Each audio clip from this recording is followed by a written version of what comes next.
Good morning, guys, and welcome back to Dusting Off Warlord, Saga of the Storm, featuring Andowick. Oh man, the original Monk Warlord, and one of only, I believe, three Monk Warlords. There's Andowick, there's Kedrick, and then there's Inquisitor Kyre in 4th edition.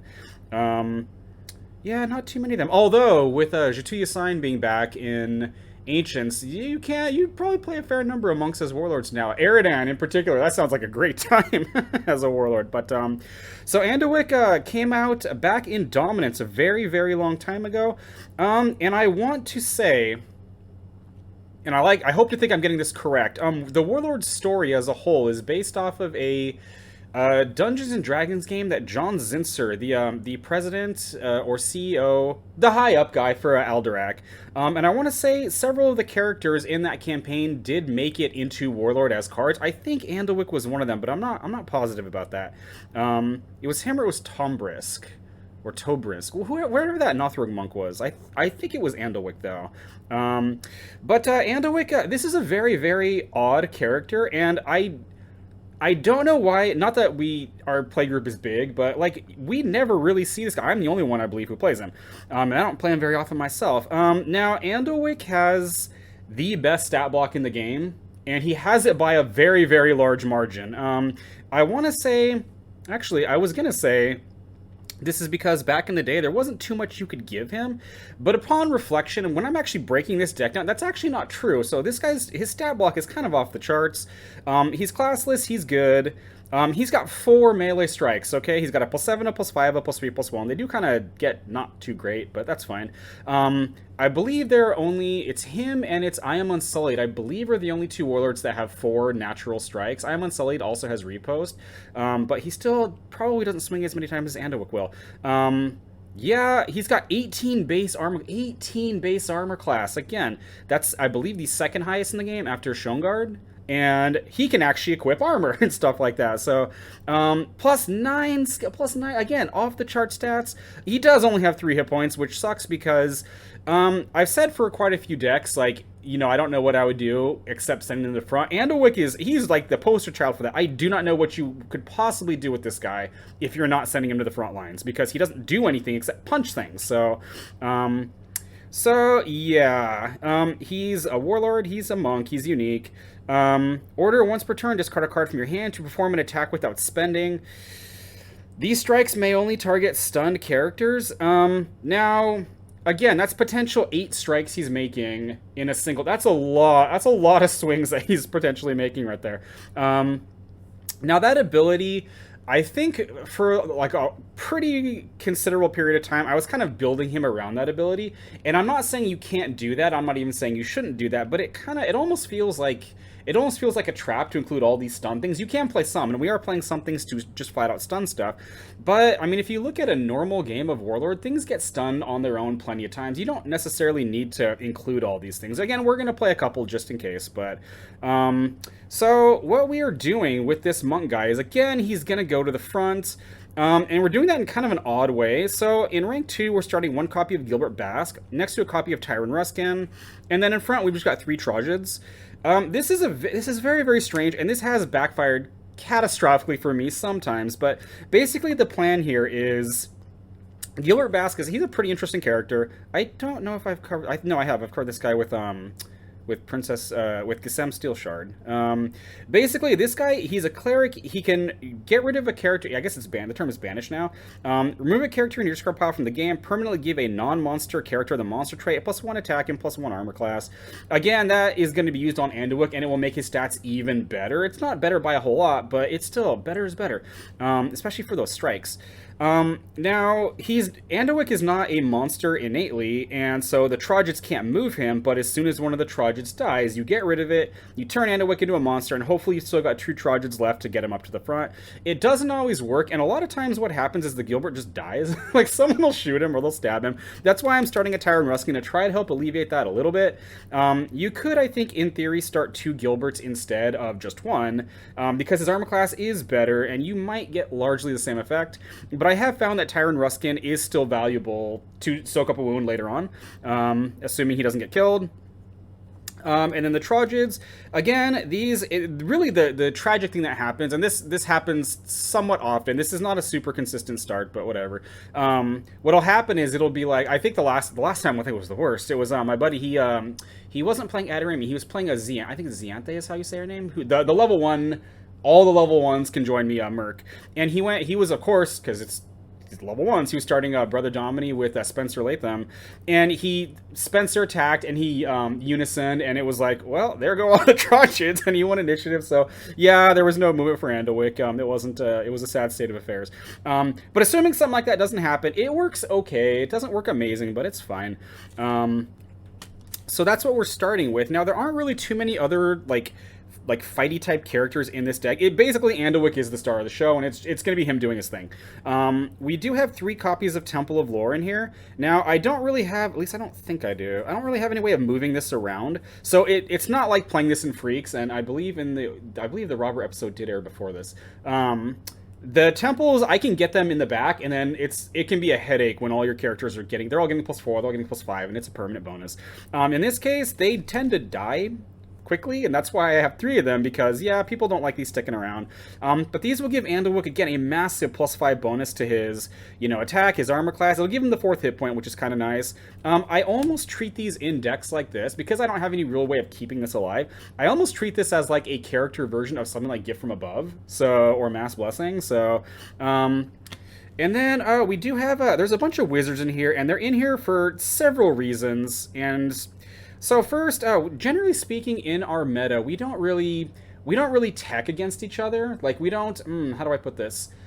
The perfect example is Caller of Damnation. So I think Caller of Damnation is a really, really good card when you're playing against Recursion, because if you played a game with, we'll say you've played a game with Artec. I don't really like Artec. I like Krun more than Artec. But, like, say you're playing Krun. If you're playing against a very, very dedicated recursion package, if you don't have a way to stop it, there's probably not going to be much of a game. Like, you cannot keep up. At least my experience has been I cannot keep up with keeping recycling the Death Fog into a Shadow Reaver or into all these things that I can't chew through it fast enough, because it just keeps coming back with all this recursion, with all the ways to get spells back, to get the Sever the Fleshes back and stuff. Just, yeah. So the problem is if you do have the Caller of Damnation and they don't have a way to stop it, like they didn't draw one in negation or something, it's not really a game at that point. It's really, and this is one of the reasons why we kind of just put almost like we handicap ourselves. Like, if we're going to play Recursion, we kind of find a balance to where I want, like, say I want to play, like, one of the things I see quite often is Thekib Netherin, which is why I have some of the cards in here. My opponent, the guy who plays him, he knows I'm going to recur things, but I'm not going to take it. I'm not going to make the game unfun. I'm not going to have in so much of it that if you don't bring a counter, there's no game. This is also why I don't really play Fate Seeker anymore, and like how we've never really played Zod, because the games just aren't interesting. It's like, do you have an answer to this? No. Well, then I win. And so, where I'm going with all this is we have 3 copies of Bektor oh, good lord. We'll just say Bektor. I can't even say it. That's not even a hard name. Eleshmir? Whatever. I actually quite like, if you are playing like Draw Hate, this guy I think is actually pretty good for. I don't ever see this guy. He's a mercenary. He's got crappy stats. He's got +2 skills, a level 3 wizard. Okay, that's like Cal Blackborn levels of pathetic there. He has a spend. All he does is he has a spend react after a character performs an action to draw or retrieve a card from a deck, inflict 1 wound on the character. Now, the one of the most common warlords I see is Alisara, because the other top guy in our group, that's like his favorite warlord. And this actually puts, especially if you get 2 of these, it kind of puts her onto the back foot. Like, do I really, like, how many times am I going to be able to use her ability before I die? Like, because this will flat out kill her. If you have done this once and then 2 of these are online, functionally speaking, she can't use her ability. And there's plenty of other things too. Some character plays meat at the end. This can kill them if they're one-hit quitter, or if their warlord plays meat at the end, and they're not. Typically speaking, like, again, we since we're just a bunch of friends, if their warlord meets at the end, and I'm like, you understand this guy's in play, right? And they're like, oh, never mind. Like, and we just let them change it. It's fine. We just play to have fun. So yeah, so he is draw, retrieval, hate, which, yeah, that's pretty awesome. We also have 3 copies of Demon of Kavar. This is the second time I've recorded this, because when my computer died, I lost the first recording, and I didn't realize this at the time. They actually brought the Demon of Kavar back in the Box of Greed to its original printing because of that fucking bullshit 4th edition errata. Oh man, so Demon of Kavar, he's a level 3 wizard. He spends to perform a +8 range strike that stuns things. Actually, do I have? I don't know where my box grid is. This might be worded slightly differently, but basically this is a +8 range strike that stuns you instead of wounding you. And this will set up Andowick if they're not stunned otherwise. But the fact that this is a level 3 wizard is also important. And again, in 4th edition, they brought this guy back because hey, we want to bring back Demon of Kavar. They made this. I think the strike is a +3 in 4th. That is less than half. Less than half because, oh, we want Demon of Kavar back, but it's too good. Then don't bring it back. Oh, God. Yeah. I hate stuff like that. You know what? Actually, you guys probably understand. I hate shit like that. So, then rounding out for the Wizards, we got 3 copies of Ghost Bog. This is also kind of a dick card. I don't play this in too many decks. This has like half of Exhaustion built into it. I don't really like Exhaustion. I think it's I think it's bad. I think it's an incredible card. I think it's too good, and so we don't really play Exhaustion. We play Thwarted sometimes. So, but Ghost Bog just has spend react after target character performs an action. Spend the character. Just the threat of this being in play, it's like a lot of times this will stop certain things. In particular, things like Rack Ironbone. He does not want to see this guy. It's but it's a level 3 wizard, which is important. So. And then for some more draw hates, this guy probably needs to come out for something because, yeah, this is like overkill. We have 3 copies of Baraz. This was a 4th edition promo. I don't know what set this came out of. It's just 4th edition. This may have just been a base set promo. 4th edition was kind of a blur to me. He's a rogue. He's got marksmanship and stealth. He spends for +3. No one cares. Really, the big thing is this guy is this react that he has. Once per turn, after target character pays the cost of an action to draw or retrieve cards from the deck, perform a +5 range strike against the target, and he can apply marksmanship to that. So, oh man, like this can be a dangerous guy to have in play. And again, this deck is kind of atypical for him because I don't generally. And there's actually even more draw hate in here too. I don't know why there's so much in here. I think I just got pissed off one day at something like someone. It probably would have had to be Alisara. I think he drew like a freaking crazy amount of shit, and I'm like, okay, dude, fuck you. So, where was I going with this? Between Baraz and Bektor, it can be very, very dangerous for them to use their Warlord to try to draw cards. It is kind of corner case, but I remember this when it was good. This was really, really good. And yeah, even just killing off somebody that plays meat at the end because he can marksmanship and because he only needs, to do the extra wound, he only needs to roll an 8 on the marksmanship check itself. The shot is a +5, which is a fairly decent shot. Even if they use like a 2 hit point character to play the meat at the end, this can still kill them. And so yeah, oh man, good stuff. Yeah, or again, if it's someone like Tauren Yasar, which I have a copy of here, this can just kill a Tauren. Like, she can just die from that, which is pretty awesome. And yeah, his odds of succeeding are pretty good. He has to roll an 8 for the marksmanship, and then he has to roll a 6. An 8 followed by a 6, that's pretty good odds he's going to succeed with that. And again, if he fails, he just does it again next turn, because he can keep doing it. So yeah, oh yeah. And then just a little bit of backup. The final characters in this deck. We've got 3 copies of Ravika. Did she? Oh, I don't know. I think she got reprinted too. Either way, she's a City of Gold promo from 4th edition. She's got Defend, and again, I don't think she's been reworded. I think I would have remembered that. So she's got Defend, which is good to help keep Andowick alive. Strikes that inflict more than 1 wound, only inflict 1 wound on Ravika. That's actually pretty awesome. I want to say his name is Eidos, the Executioner, I think, has a similar ability. She basically has Dark-Eyed Armor built in. And she has this react. Once per turn, before target character suffers wounds from a strike, discard a card. The strike may only inflict 1 wound. If your warlord is a mercenary, you may reduce the wounds by 1 instead. So if they're hitting you for 2, actually, it doesn't really change much if they're hitting you for 2. You're either going to make it only do 1 or you're going to reduce it by 1. But say it's Uriel with like a freaking Bracers of Ogre Power or something like that, and he's getting ready to freaking annihilate you, she can stop it. And she also has Defend, which means she, functionally speaking, could be like a little extra 2, kind of like 2 extra hit points, 2 extra wounds for him in a turn, so that's pretty nice. It does kind of suck that both her and Andowick require you to discard cards, because, yeah, but whatever, it's fine. It's fine. Alright, so those are the characters. That's the massive bodies that are going to go help support Andowick while he freaking flurry blows you in the face. So then we've got a couple actions here. We've got 3 copies of Slowfall and 3 copies of Abundant Step. These are the other movement cards in the deck. Actually, Slowfall does something else too, doesn't it? Yes. So if you're a monk, you can play Slowfall, and basically if you're in an illegal rank, you can just move forward instead of falling forward before you fix ranks. And then, as a react, after a poison character targets this character with an action to spend or stun him, you cancel the action, so it can counter if someone else is trying to demon of Kavar you or something like that, or if they exhaustion you or whatever. So yeah. And then Abundant Step, after an opponent has moved a character into or out of his first rank, you move forward or backward 1 rank. I don't think I've ever used the second part of this at all. After this character is targeted with the melee range strike, the strike is a critical failure. Again, if it's Uriel and he's geared, if it's something you really don't want hitting you, yeah, I guess, but yeah, mostly it's mostly there for movement. So that's kind of your backup. You do have a couple movement items in here, but for the most part, you really want to hope the Trojan thing works. If it works, great. If not, it can be depressing, but whatever. Then we've got 3 copies of Back Alley Tavern for even more draw hate. When they draw cards, I'm going to draw some cards too. Really, I think I was just butthurt after a game I lost, and so that's why there's all this anti-draw in this deck, and I'm pretty sure it was against Alisara. So, but because I like drawing cards too, we also have 3 copies of Meat at the end as well, which is pretty nice. Yeah.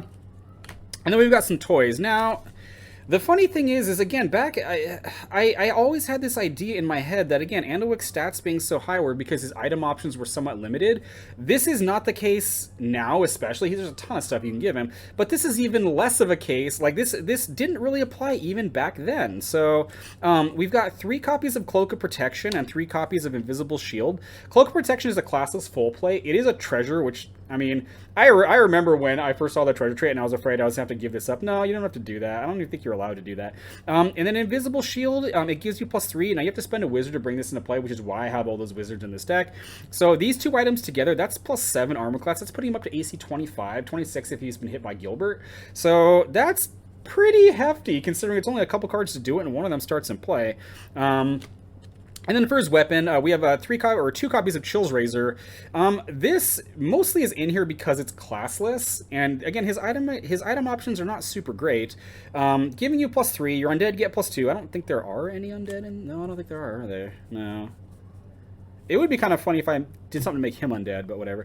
It actually has this other trait, which this is actually extremely relevant. This character's melee strikes inflict an additional wound against wounded characters.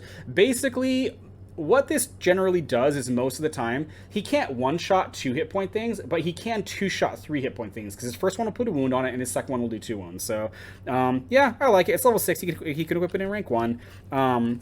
The Cloak and the Invisible Shield are both low enough level that, again, even if you don't draw these turn 1, you're still good. Unfortunately, the same cannot be said for the 2 copies of Bracers of Ogre Power. If you don't draw these turn 1, they're basically just cards you're going to toss to his ability or to Ravika, because you generally are not going to be moving backwards to throw things on with this guy. So, if you draw him turn 1, it's great, and then this just kind of hedges his bets against really big things.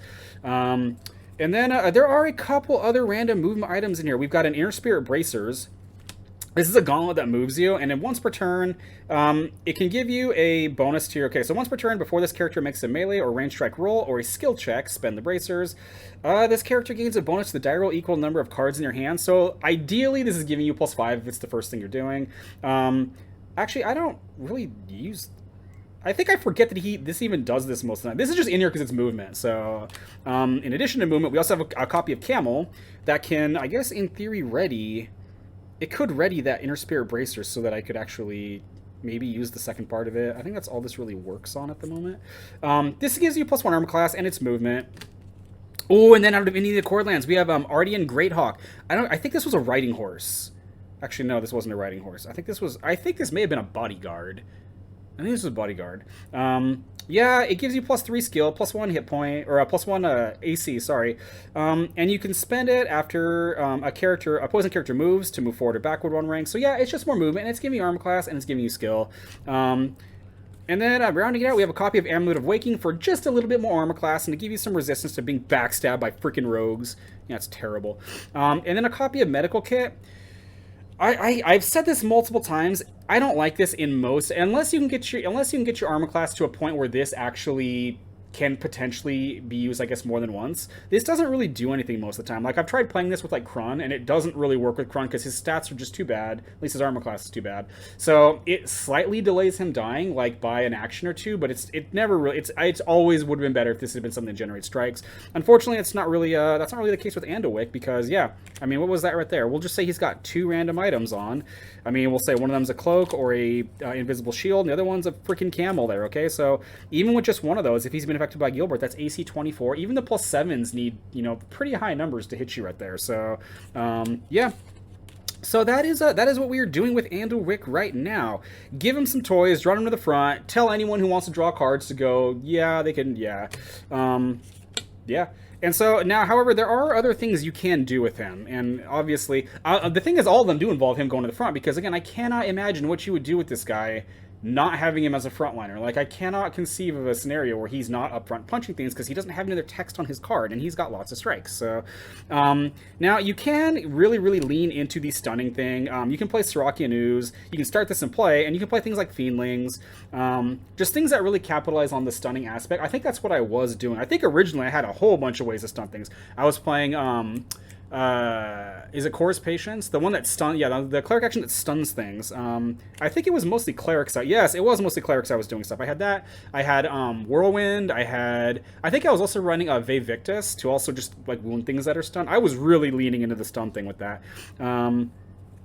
Oh, I had this guy at Sedaya Rowan, who potentially readies you, which is pretty awesome. And the reason, I'm going to skip ahead a little bit here. Where is it? The reason I had so many clerics in there was my item package was a little bit different. Instead of the Cloak of Protection, I was running a Benedictus Armor because it's classless. It's giving you +3 armor class and +3 attack. Like, it's only one less than a full plate and +3 attack, which is nice because, his attacks fall off pretty quickly. So I don't think I was actually playing level 5 clerics.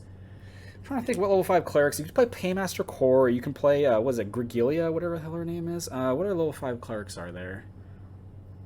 Okay, nothing's coming to mind right now, but I wasn't even doing that. I was just throwing this on him, and I had to have a cleric I had to spend a cleric to play it, just like the Invisible Shield needs a wizard, so I think you can do that. That might be better, but then I wouldn't have all the draw hate, and whatever happened in that game has apparently scarred me, because, yeah, I'm not dropping the draw hate, so, you can also...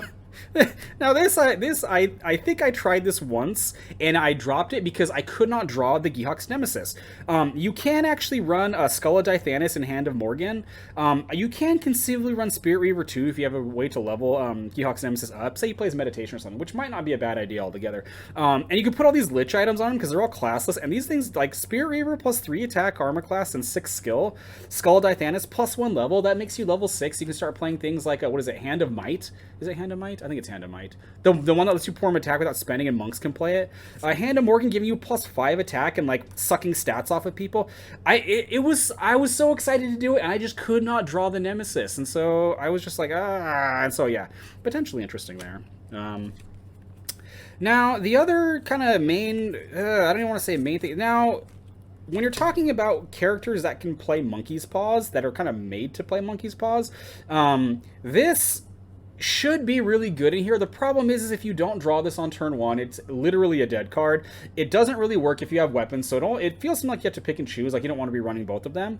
And unlike Inquisitor Kyre, again, Andowick does not have a way to move backward quickly. If Kyre, not that people seem to play Kyre anymore. Now, one of the things I'm very curious, I was going to do an entire video on this. I don't think I'm going to because I don't know if I had enough topics, but one of the things that I think is very interesting is now that the Box of Greed, now that they have opened the door to getting rid of stupid errata, in the case of Ada, in the case of Demon of Kavar, Cyan, in Into the Accord Lands. I'm very, very curious. Now, Inquisitor Kyre got nerfed to the point where I don't even think he's playable anymore. Like, I think he's pretty bad now.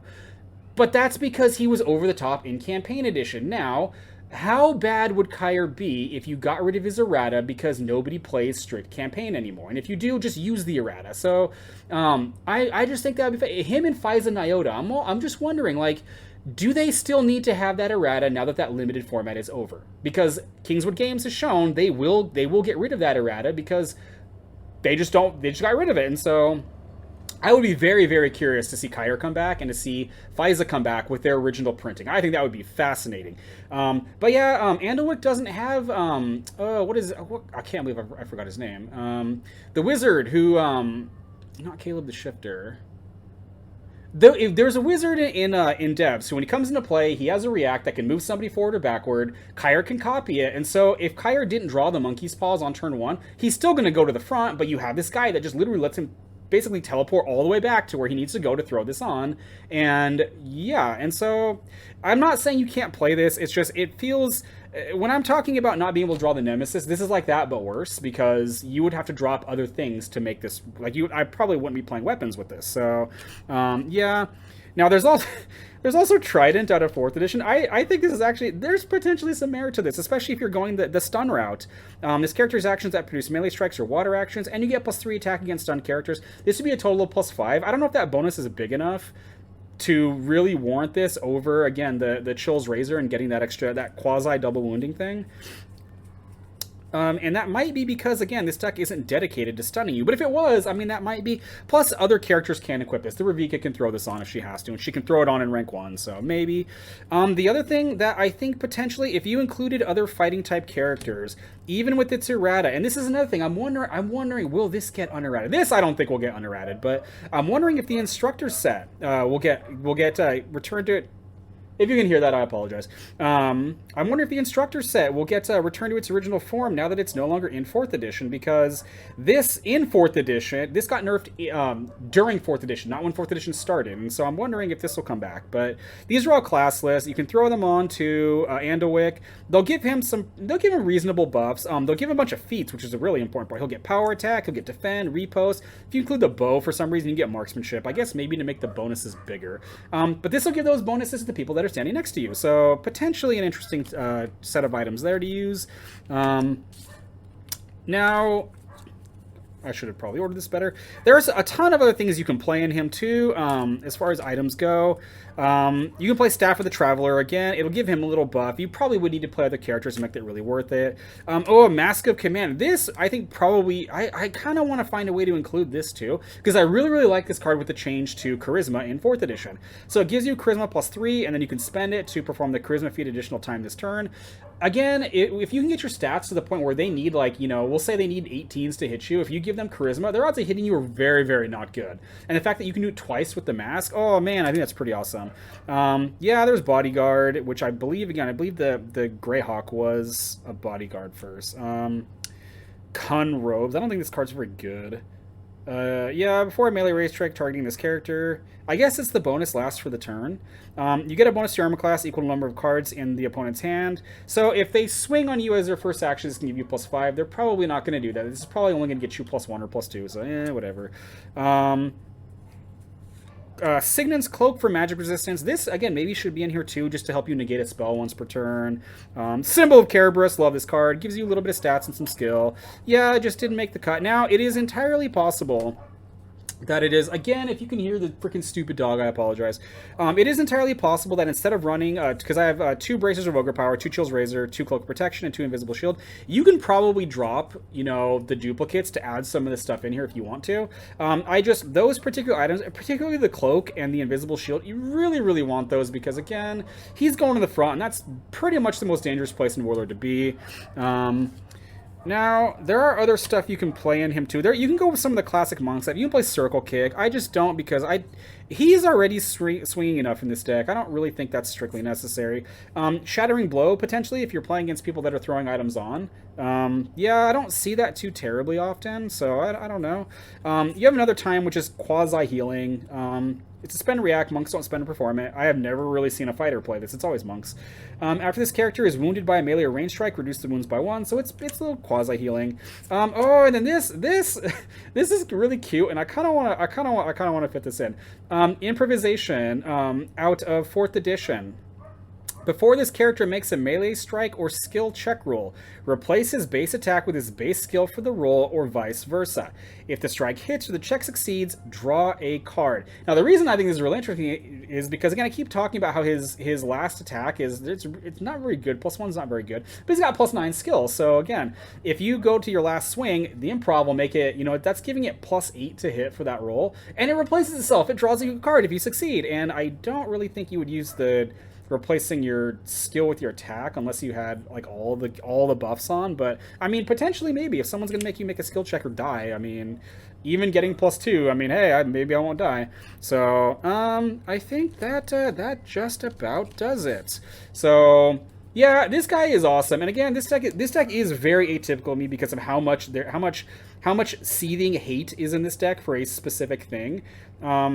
Some of these things, again, I don't ever see people play Bektor. Maybe he's not good. I think the ability is pretty solid. So, yeah, Baraz solid. Yeah. So, all right, I'm waffling at this point.